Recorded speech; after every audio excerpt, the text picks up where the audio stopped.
जय श्रीमन नारायण. खालील दिलेले भाष्य हे श्री रामानुजदास श्रीमान गट्टू वेणुगोपाल स्वामी यांनी इंग्रजीत केलेला श्रीमद भगवद्गीतेचा मराठी भावार्थ आहे.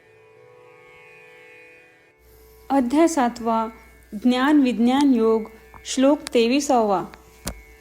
तवत्तु फलं तेषां तद्भवति अल्पमेधसां देवान् देवयजो यान्ति मद्भक्ता यान्ति मामपि. ओम. गीता आचार्य श्रीकृष्ण परमात्मा अर्जुनासह आपल्या सर्वांना ज्ञान विज्ञान योग शिकवत आहेत. परमात्मा म्हणतात, अर्जुना, सांसारिक सुखांचा उपभोग घेण्याची इच्छा पापकर्मांच्या प्रभावांमुळे निर्माण होते आणि ही सांसारिक सुखे नाशवंत आणि मर्यादित असतात. म्हणून ज्यांना नाशवंत आणि मर्यादित सुखांचा अनुभव घ्यायचा आहे त्यांना लहान मनाचे लोक म्हणतात. ही लहान मनाची माणसे आपल्या क्षुल्लक इच्छा पूर्ण करण्यासाठी देवतांची उपासना करतात, ज्यांच्या अधिकारात केवळ नाशवंत आणि मर्यादित सुखे आहेत. मग काय होईल?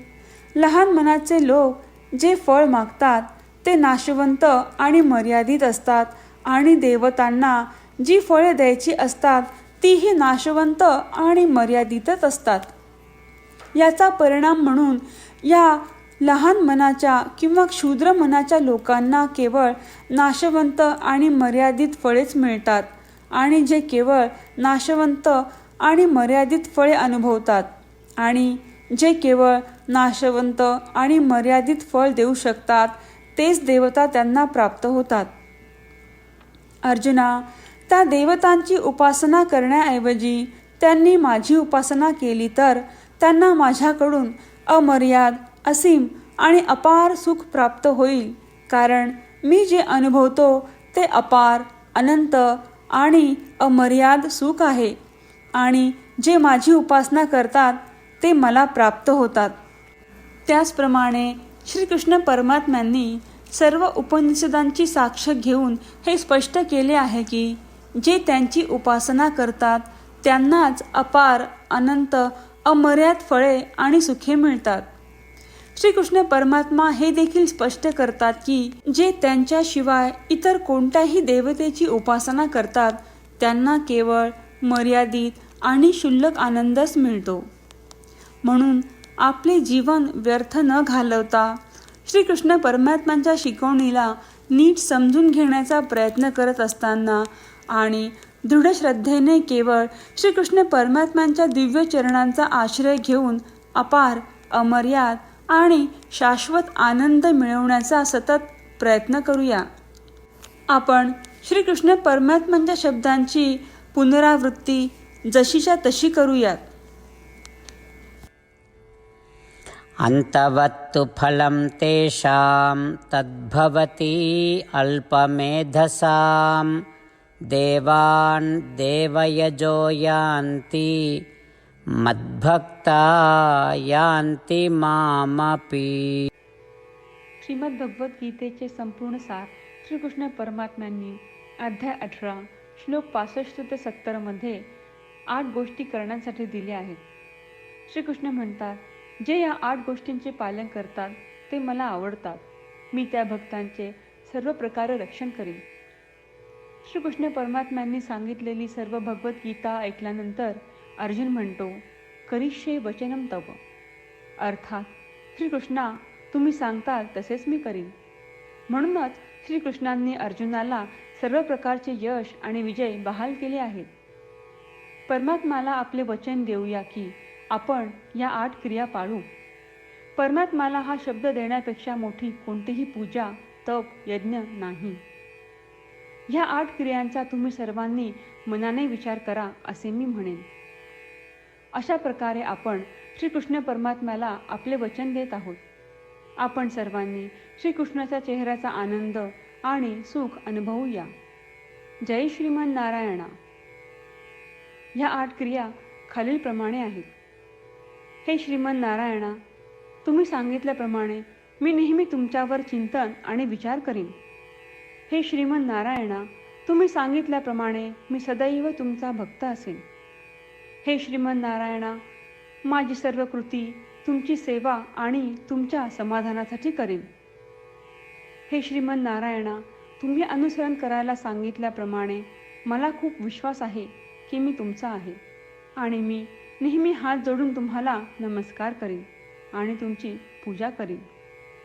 हे श्रीमन नारायणा, मला तुमचे शब्द आठवले. मामेकम शरणम व्रज, जे तुम्ही एकट्याला शरण जायला सांगितले आहे. श्रीमन नारायणा, मी एकटाच तुम्हाला शरण जातो.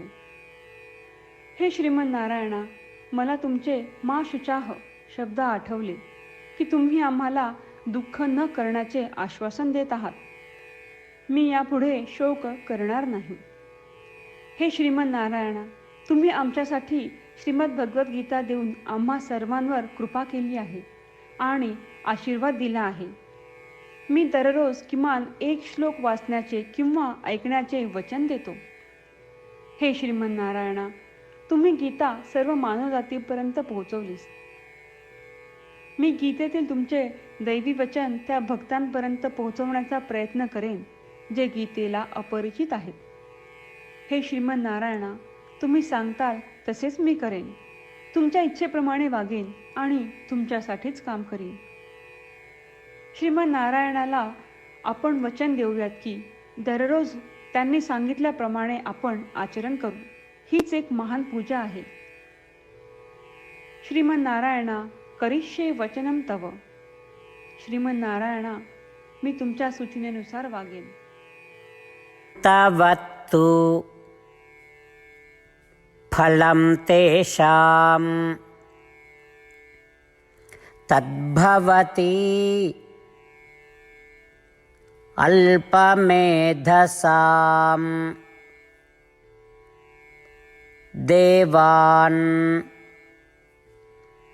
देवयजो यान्ति मद्भक्ता यान्ति मामपि. ॐ